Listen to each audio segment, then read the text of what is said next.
What's up, Change the Channel podcast listeners? My name is Megan Grace, and this is another episode of Change the Channel podcast.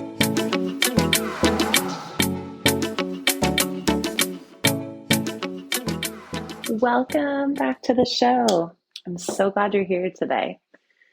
On today's episode, I am going to walk you through how I fully and completely on my own created a wild narrative about about a person in my life.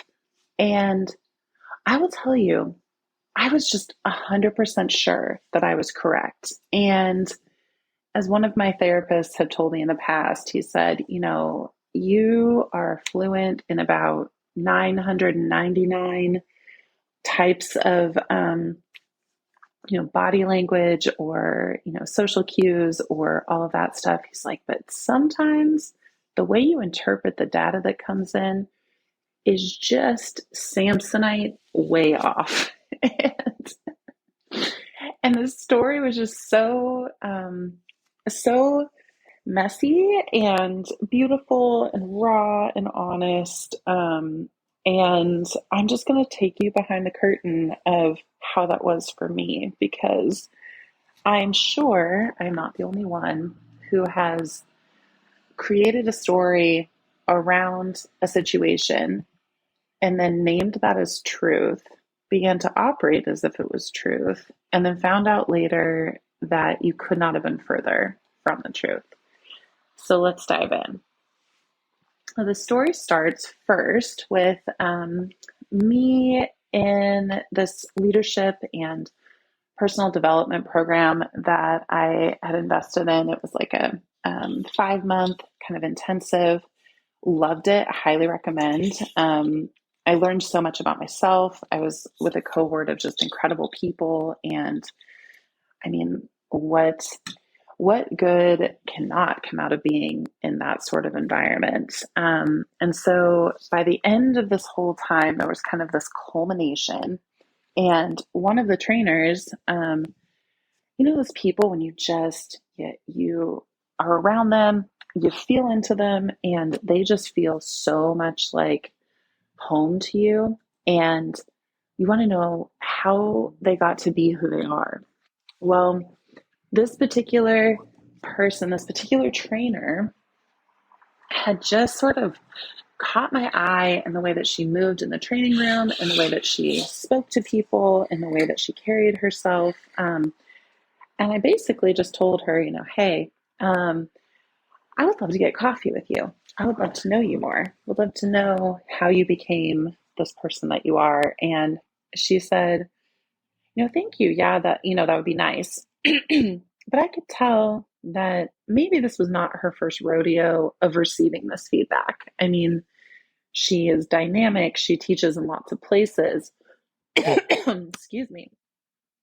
And I was like, okay, well, I want her to know that I'm serious. So just like,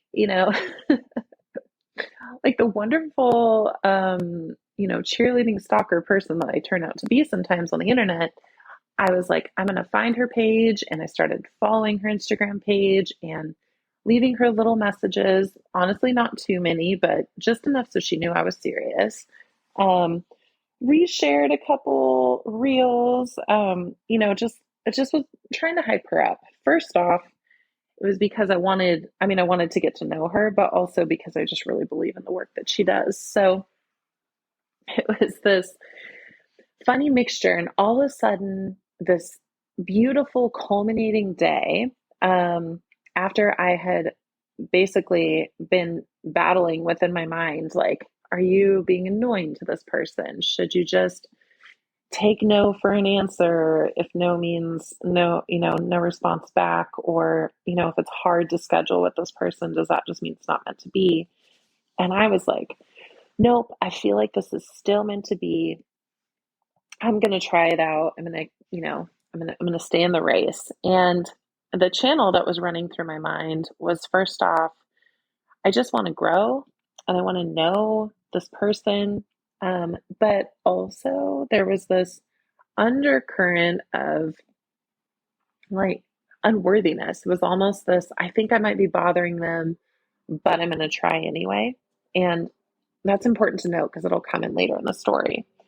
And so all of a sudden, on this fateful, wonderful day, she writes me back and says, I'm available on this Tuesday, let's connect. And I'm telling you, like, when she called me, it kind of felt magical. It felt like getting to talk to one of your heroes on the phone. And we talked for probably 2 hours.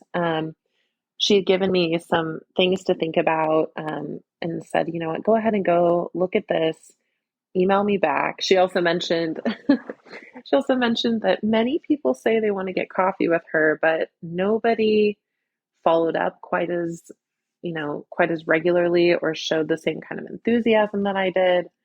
And so it was this moment where I was like, you know what? Being enthusiastic, being excited, choosing into relationship with someone actually, you know, revealed some results. And I was really excited about that. And so, like the good little student that I am, I wrote the most detailed email, answering the questions, taking things into consideration, writing how much I appreciated this person taking time to meet with me and talk with me. And I sent it off and I made sure to do it, within like a half an hour of getting off the call because I wanted her to know that I was serious, that I'm not playing around with her time. I'm not playing around with my time kind of vibe. And I sent the email and instantly I got this hit in my stomach, like, oh no, the same channels that run the have you taken up too much of their time? Were they just being nice? Did they actually not want you to send the email? How are they going to feel when they receive the email? Are you the butt of some kind of joke? Fill in the blank. I'm sure you felt things like this also. But those were the channels that were running through my mind.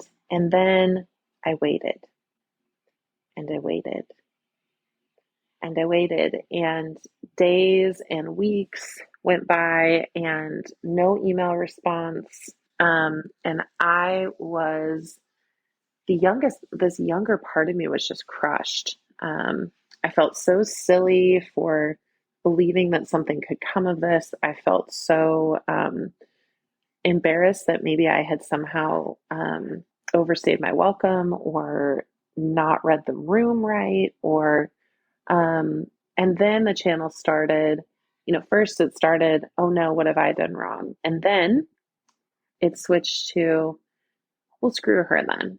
I don't care about her. I don't care about this. I don't care about this program anymore. I don't care about any of it. I'm done. I'm over. Like washing my hands of it. And I realized how quickly, as a self-protective mechanism, I can switch from the joy of enthusiasm immediately into well, screw that anyway then. And I think that is something important to take note of, because how we handle things like disappointment or, expectations not being met or confusion or the belief in my mind that I couldn't follow up with yet another email. I had sort of already shot my shot. I had my one chance and this was it. Um, and all of that kind of culminated into, by the end of it, I was like, and I release this, I'm done. And I was really hurt and I was embarrassed that it hurt me so much. And fast forward, I think it was last weekend or 2 weekends ago, there was another conference with the same program, only this one was on relationships. And I was curious about it. I had some friends that were really supportive about the idea of me going. And yeah, there's just something about the magic of being in these rooms. I always learn so much about myself, and I meet people, like-minded people that are trying to do the same kind of work. And yeah, so I packed my bag and I was like, you know, I bet I'm not even going to get anything out of it. There were two trainers that were going to be talking or teaching. One of them was this person. The other one was another person that I, highly regard. And so I started the channel in my mind of, I'm going to go to this thing, but I doubt it will really deeply impact me, but it'll be nice for a refresh. I'm not going for the one trainer, because I'd already created a whole story about her. But I'm going for the other trainer. And yeah, I went in and I had my limits of what I would do and what I wouldn't do. And they were all based on the narrative that I had created around this email. So we get to the hotel where the class was going to be taking place. And sure as shit, I'm, going to try to get myself kind of grounded. And I turn the corner to go into the bathroom. And lo and behold, it's the two trainers. And right in front is the one that I just wanted so badly for her to like me. The one with the email, the one with the conversation. And she walked up to me and her smile was so big and she hugged me and she said, "So good to see you in the flesh. I'm following along with your Instagram journey. I love the things that you put out, all of this." And I will tell you, my first thought was, well, why are you just someone that likes to watch what I do? Why don't you want to be in relationship with me? You know, and all of the walls and the hardness that I had put up in preparation just snapped to attention and those old channels started. And I hugged her and said it was really nice to see her. And then, I quickly moved on to the next trainer and, gave her a big hug and just said, how excited I was to be there and how excited I was to see her. And all the while inside my body, I was feeling so many like just flips and all the things. And so the first day they start talking and I telling you, it was like my like my hero person that was talking. Every time she talked, it was like she was talking directly to me. Um, it was like I could feel the subtle undertone of a conversation happening. It was like she was someone that had been related to me in a past life, and it was crazy to feel that, and then to have all of these conflicting other stories that I had created about how I felt she thought about me, and therefore how I was going to think about her. The contrast was very disruptive within my body. And so much so that the second day after we'd gone through all these exercises, I learned so much about myself. Stay tuned for a future podcast on that. Um, but I finally was like walking in to the next day of training, and she was walking in at a similar time. And I walked up to her and I hugged her and I said, "Thank you so much for what you had said yesterday. This really helped." And I'm like, also, and okay, behind the scenes, before I say my brave thing and I make it sound like it was so easy, my stomach was doing flip flops. Everything was screaming inside of me. Don't be vulnerable. Don't try again. Don't let him know that it impacted you at all. Just, take this as an L and move on. But I'm so glad that my wiser higher self spoke up first and said, have you thought about asking her if she even received your email?" This little tiny voice of truth. And so I asked her, I said, "Do you have just 1 minute? I have a quick question. I know you're busy." She goes, "Yeah, yeah." And she looked at me with kindness in her eyes and intentionality. And I said, "I just wanted you to know how much it meant to me that when we had that conversation." And I had sent a follow-up email answering your questions. And I just wanted to know if that email ever reached you. Now, like coming out, I almost feel like I'm like, and behind the fourth wall or the fourth curtain or whatever in theater. But I was really proud of myself because in this process, I didn't blame her. And I didn't even blame myself. I just asked, I would just love some clarification. Did you get that email? And she looked at me and she said, no. Oh my gosh. She goes, I also loved that conversation. I felt so connected. It felt like looking, you know, looking at a familiar face or, something like that. Um, her exact words escape me, but she goes, no, I was looking for that email and I was waiting, but I really wanted to honor your timing. I didn't want to push and I didn't want to rush. And so I just figured that you would write to me when you were ready. And I said, oh no, um, I wrote right away. And then I started to feel silly because I just don't want to be one more person that's bogging up your email or your direct message or, all of that. And instantly in that moment, she could feel me and sense me. And she cupped my face in her hands and she goes, I just want you to know, number one, how seen I feel right now. Thank you for caring enough to care about how I may feel when I look at the inflow and influx of my direct message and email. Like I feel very cared for and very seen. She goes, I've done a lot of work around navigating and managing my boundaries with, with things. And she goes, people that are in my inner circle, I make myself open and available to. And she goes, thank you for being brave enough to come back to ask me about this because he goes, I was really a little bit disappointed and sad too because I was really hoping to build on what we had started.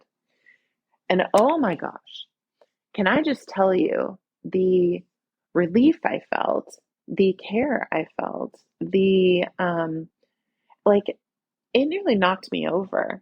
And all I could think in my head was I had created an entire story fit with motives, with thought processes, with the way that the person felt about me. I had assigned so much value to who I was based on whether or not this person responded to an email that they never got. Thank you, technology, for offering us millions of opportunities to practice and re-practice, asking clarifying questions and showing up for ourselves. And so we had that moment, and she goes, it's so interesting because she's like, even when we're in the room, I feel like she goes, it feels like you and I are having almost like a separate conversation on like a spiritual level while the conversation is happening in the room. She goes, I feel so deeply connected to you. And I said, oh my gosh, I feel the same. I feel exactly the same. In fact, and what it taught me is the numbers of times that I discount what I'm feeling and experiencing is simply me stepping back into old patterns of belief about myself and my worth. And all they're doing, Change the Channel fam, is getting in the way of beautiful, dynamic relationships that I'm craving to have. And I think many of us are craving to have. But it's so much easier to run away first before the ego gets bruised or assign the value of, this person, I guess, just didn't like me anyway, or how foolish am I? All those messages are set up as protective mechanisms, but they protect us from getting to what we actually want, which is to be seen and belong in connection and clarity.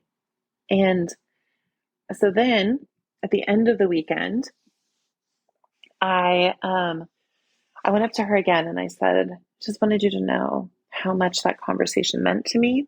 And I wanted to know if it's possible for us to do a do-over. I would love to send you that email so you know so you know what me like 6 months ago, a year ago was thinking. Um, and I'd really love to build on kind of what we created. And she said, thank you so much. Yes. She's like, and I will go scour my email to see, when and if it came through. And then I was like, okay. And I gave her a hug, thanked her again. And then I went home, and like a good little student, I found the other email and like deep in the archives, I copied and pasted it into a new fresh one. So it was a new fresh um, portal for us to connect with. And then I wrote potentially a nonsensical but very appreciative message on top that was a perfect blend of exhaustion, gratitude, joy, ecstasy, all the things that had sort of culminated from the powerful weekend. And I took it and I sent it. And then I sent a follow-up text message to her and said, "Hey, I just wanted you to know that I sent the email. It'll be coming from this email address.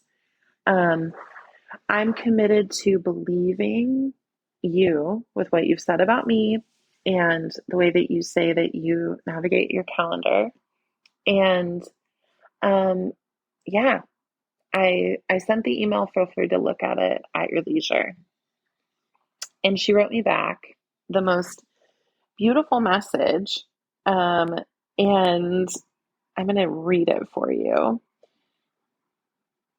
She said, "I'm at the airport getting ready to board, and this makes me feel like I'm flying higher than a plane will take me. I love you, and I will check for the email and let you know." She said, "I confirmed it's there, and I will read it on my flight home." And Change the Channel fam, what I learned through this process is that it's okay for me to ask for clarification. It's okay for me to um, share with people what their impact means to me. It's okay for me to care for that scared part of myself that is quick to wash my hands of situations where I've felt embarrassed or discounted, and instead lean in and ask myself, what do I actually want from this? Do I want more proof that I don't belong? Or would it be okay to try one more time asking for clarification? And in that moment, I decided to be brave. I decided to lean in, and I was just so grateful that I did.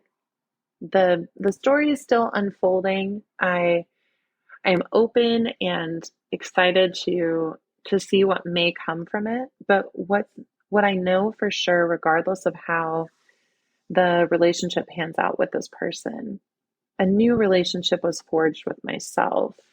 One that said, it's okay to use your voice for the things that you want. It's okay to tell people, to show vulnerability in the things that matter to you. It's okay to tell someone else the thing you're afraid of. And at the end of the day, what if people are excited to receive your emails and not irritated or annoyed to receive something from you?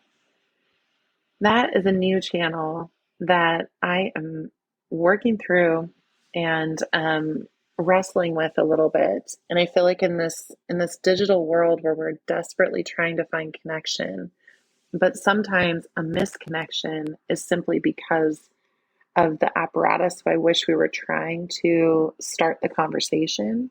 It may have nothing to do with the person and everything to do with the mechanism. It's so important for us to offer people the benefit of the doubt that their email may be swamped, that their intention may still be true, that maybe we're not an idiot for believing that a connection was real. Maybe it was. And that at the end of the day, you're worthy of asking for clarification if you need it. So thank you so much for being with me on my inner 16-year-old, circa 16-year-old self. I think it was about the time I started learning about being too much, or or at least that's the part of me that likes to show up to protect me. So thank you for listening to her inner monologue. Thank you for witnessing the unfolding of the way that this process and this conversation went for me. And I sincerely hope that the next time you need to be brave to show up for yourself, to ask a clarifying question, and to pursue slightly deeper into a relationship that maybe there was some fear or trepidation, that maybe this story will be an inspiration or offer you a bit of, you're not alone. Because really, how much do we all just sometimes need to know that in our most insecure moments that we're not alone? Thank you again for being here and for changing the channel in your corner of the world, your corner of your mind, and go forth. Keep it up. Keep up the great work. Sending you all the love. Thank you so much for being here. This was another episode of Change the Channel Podcast.